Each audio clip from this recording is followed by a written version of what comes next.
Assalamualaikum warahmatullahi wabarakatuh. Di sini saya akan menjelaskan tentang Abdullah bin Wahab. Ini eh, salah satu tokoh pemikir Islam yang kedua. Biografi Abdullah bin Wahab. Nama lengkapnya Muhammad ibnu Abdul Wahab ibnu Sulaiman ibnu Ali ibnu Muhammad ibnu Ahmad ibnu Rashid ibnu Farid ibnu Muhammad ibnu Syarif At-Tamimi Al-Hambali An-Najdi. Jadi orang-orang Arab ini pasti menisbatkan dirinya kepada kakek-kakeknya. Karena apa? Salah satu kebanggaan orang Arab itu ya dari garis keturunannya. Jadi mereka itu mengerti atau hafal dengan urutan-urutan kakek-kakeknya. Dan ini menjadi sebuah kebanggaan, apalagi keturunan yang mulia. Nah, Al-Hambali ini maksudnya adalah beliau mengikuti Imam Hambali. Dan An-Najdi di sini karena beliau lahir di Najd. Lahir pada tahun 1115 Hijriah atau bertepatan pada 1701 Masehi di kampung Unayyah Najd. Ini 70 km arah barat laut kota Riyadh, ibu kota Saudi yang sekarang. Jadi memang kenapa kok ibu kota Arab Saudi bukan di Makkah atau Madinah? Nah, ini salah satunya karena para tokoh pendiri Arab Saudi sendiri itu lahir di Najd, daerah Najd. Dan kebetulan ibu kotanya Najd atau pusat kota yang ramai pada waktu itu adalah Riyadh. Muhammad ibnu Abdul Wahab ini dikenal sebagai orang yang menentang atas kemunduran dan kemusrotan umat Islam di abad modern.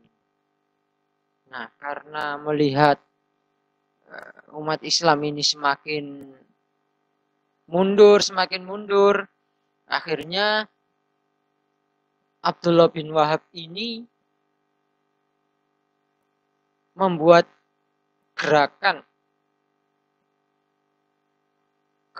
sebagai menolak kemunduran umat Islam. Nah, gerakan ini dinamai dengan gerakan Wahabi. Inti dari gerakan Wahabi ini adalah menyerukan kepada kaum muslimin di seluruh dunia agar kembali ke jalan ajaran Islam yang asli atau yang seperti yang dicontohkan Rasul dan para ulama soleh, ulama salaf. Karena beliau berpendapat bahwa kemunduran umat Islam ini karena ya umat Islam semakin jauh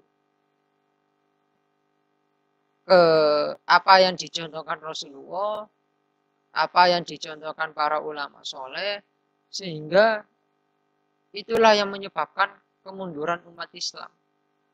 Nah, hal-hal yang seperti ini tidak bisa dibiarkan bagi Muhammad bin Abdul Wahab. Makanya gerakan dibuatnya gerakan Wahabi. Gerakan ini ya, ya kalau sekarang ya memang dikenal keras sekali terhadap kemungkaran-kemungkaran yang ada. Nah, ini teologinya Abdullah bin Wahab. Beliau berpendapat bahwa kemunduran umat Islam disebabkan oleh kerusakan tauhid dan kepercayaannya kepada Allah. Pendapat ini didasarkan kepada Al-Quran surat Al-Zariyat ayat 56 yang artinya, dan jangan sekali-sekali aku tidak menciptakan jin dan manusia itu melainkan untuk mereka berbakti kepadaku semata. Jadi inti dari ajaran Islam sendiri menurut Abdullah bin Wahab adalah bertauhid kepada Tuhan yang Maha Esa. Nah, apabila tauhidnya ini rusak, maka seluruh dalam agamanya itu rusak. Makanya yang harus dibenahi itu ya tauhidnya. Kalau tauhidnya benar, insya Allah semua itu benar, dan ini sebagai solusi kemajuan umat Islam ya. Seperti kayak HTI. HTI berpendapat bahwa kerusakan yang ada kayak seperti alam, terus kemiskinan, ketimpangan sosial, nah itu karena kapitalisme menurut HTI, Hizbut Tahrir Indonesia. Nah, solusinya apa? Solusinya ya khilafah itu sendiri. Jadi semua solusi yang ada kayak ketimpangan sosial, kemiskinan, terus pejabat yang korup, undang-undang yang nggak jelas seperti Omnibus Law. Nah, ini menurut HTI atau Hizbut Tahrir ya harus kembali ke khilafah, khilafah sebagai solusinya. Nah, hampir sama seperti itu. Ya walaupun sebetulnya ya tidak demikian. Karena yang namanya sistem yang baku dengan realitas sosial yang ada itu tidak bisa kadang-kadang nggak sinkron. Bahkan antara pelaturan yang baku itu kadang harus bertentangan atau ditabrak. Karena realitas sosial itu selalu dinamis. Menurut Muhammad bin Abdul Wahab, lafaz illa iya liyak budun dalam ayat di atas mengandung dua perintah. Yang pertama adalah manusia agar selalu beribadah. Dan yang kedua, agar manusia mentauhidkan Allah dalam ibadahnya. Jadi menurut Abdullah bin Wahab,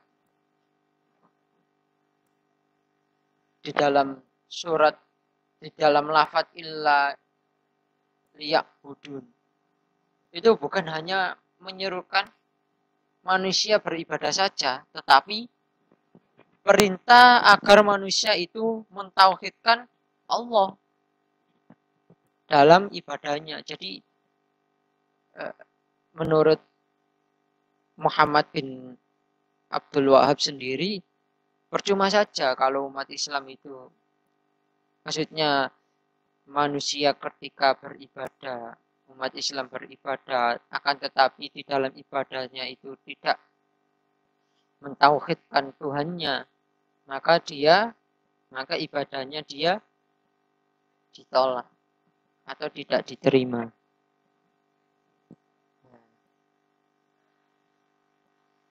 Ini pembagian tauhid menurut Abdullah bin Wahab. Menurut Muhammad Abdul Wahab dibagi menjadi 3, yaitu tauhid uluhiyah, rububiyah, dan tauhid hududiyah. Nah, ini konsepnya hampir sama dengan Ibn Taimiyah, akan tetapi isinya nanti beda. Apa saja perbedaan itu? Coba kita simak. Yang pertama adalah tauhid uluhiyah, yaitu dalam tujuan ibadah, yakni meluruskan dan memurnikan tujuan ibadah hanya kepada Allah saja.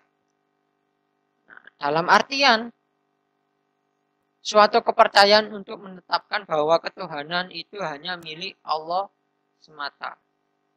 Dengan penyaksian bahwa tidak ada Tuhan selain Allah yang dilahirkan dengan mengucapkan kalimat thayyibah la ilaha illallah. Jadi tujuan dari ibadah itu ya sebetulnya hanya satu, yaitu mentauhidkan dan memurnikan ibadahnya hanya kepada Allah tanpa ada tendensi, tanpa ada niat-niat yang lain, tanpa ada riak, tanpa ada tujuan yang lain.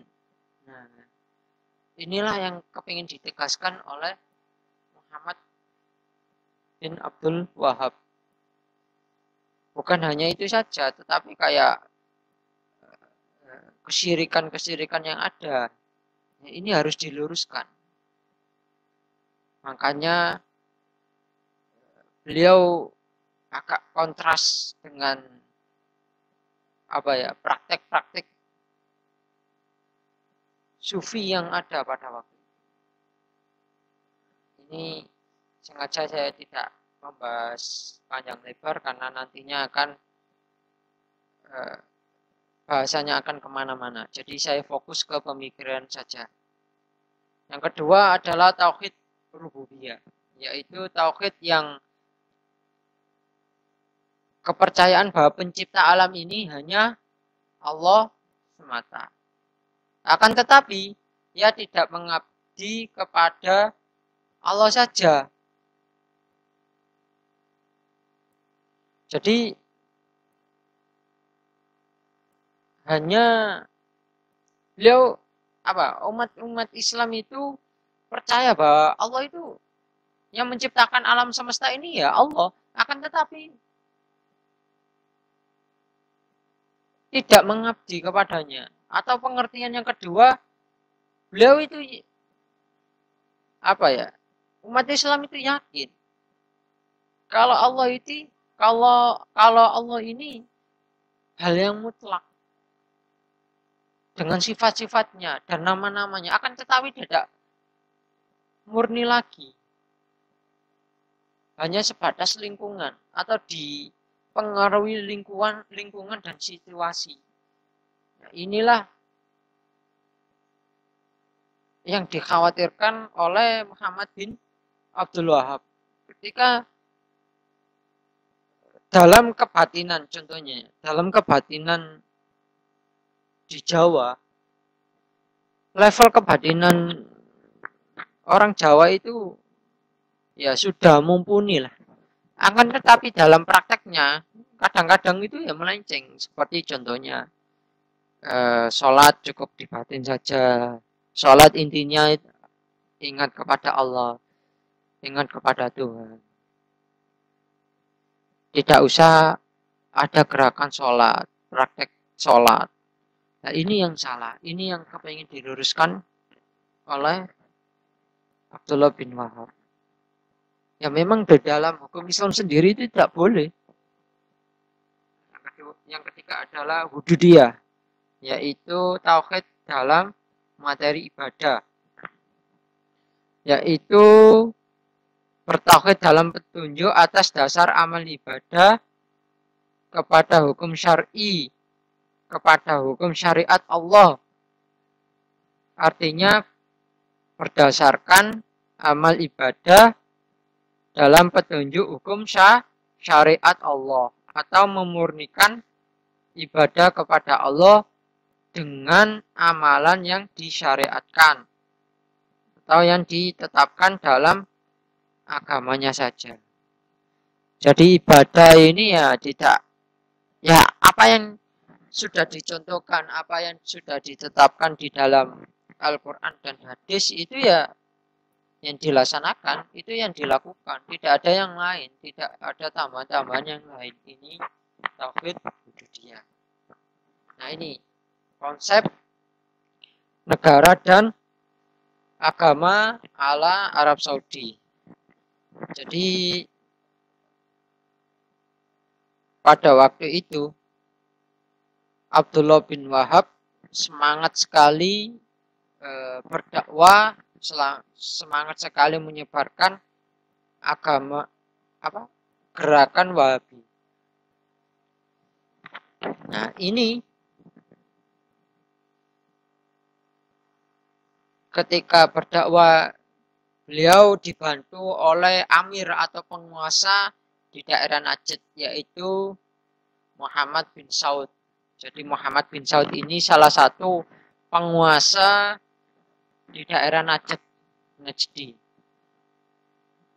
Jadi Arab Saudi itu dulunya terbagi menjadi beberapa bagian, ada Najd, ada Hijaz, dan ada yang bagian utara, ada bagian selatan.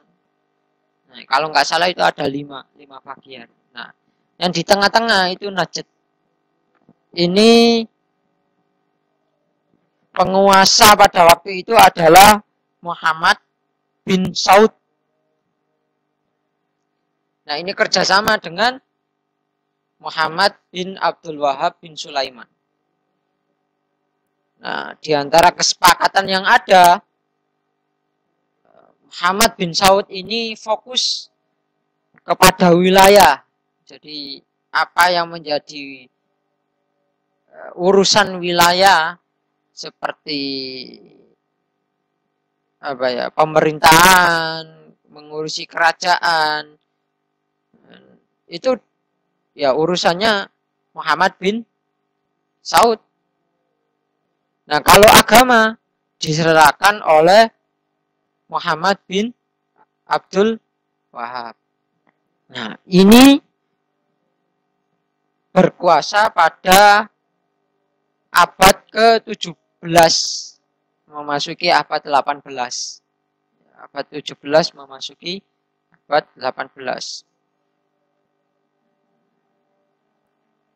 Nah, kalau ini jadi Arab Saudi itu dalam sejarahnya ada dua ya. Yaitu kalau di masa Muhammad bin Saud dan Muhammad bin Abdul Wahab ini belum dinamakan Arab Saudi, tetapi dalam sejarah itu dinamakan sebagai Ad-Daulah As-Saudiyah Al-Ula. Jadi negara Saudia ini dinisbatkan ke amir atau penguasa di situ yang bernama Muhammad bin Saud. Al-Ula yang pertama. Jadi ini negara Arab Saudi yang pertama. Nah, di masa yang akan datang yang kedua, yang modern, itu dipimpin oleh Abdul Aziz bin Saud. Jadi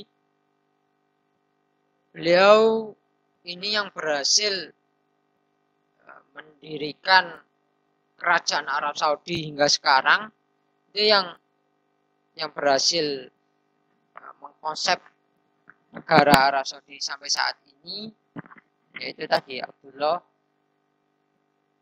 Abdul Aziz bin Saud pada 1932 atas bantuan Inggris. Untuk melawan siapa? Melawan kerajaan Ottoman. Jadi kerajaan Ottoman jatuh, terus berdirilah bangsa-bangsa Arab, berdirinya bangsa Turki, berdirinya Armenia, Azerbaijan. Sekarang ini perang itu.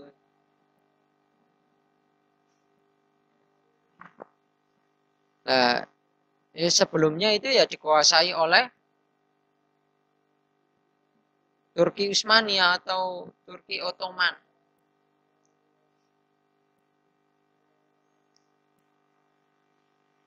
Nah, ini foto yang menunjukkan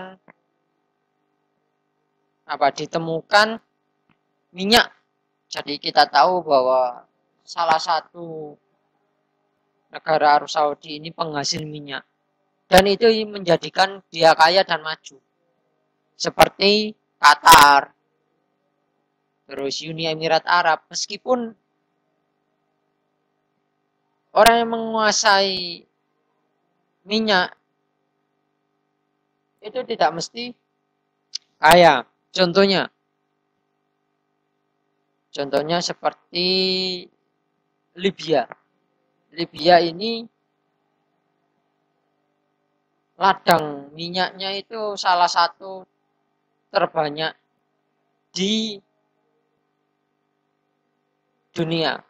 Bahkan 10 besar. Nomor 8 atau nomor 5.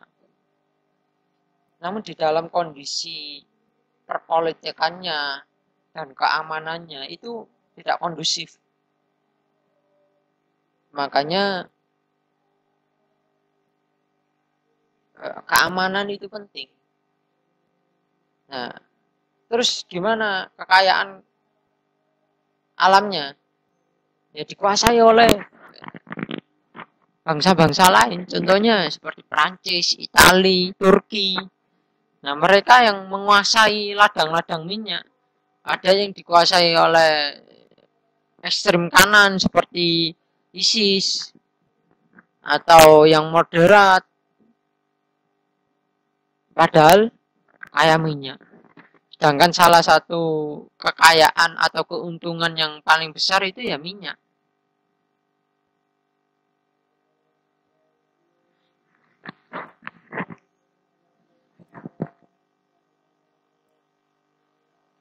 Nah,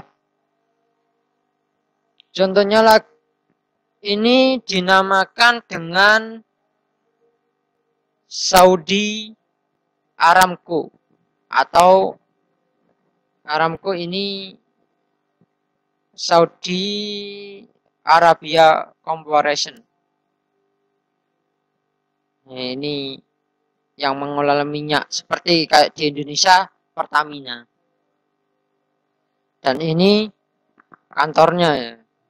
Kita tahu bahwa di Arab Saudi itu serba mewah. Serba disubsidi.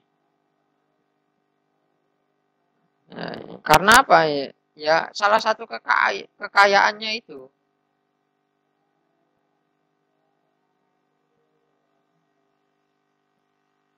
Kekayaan yang makanya bisa mensubsidi banyak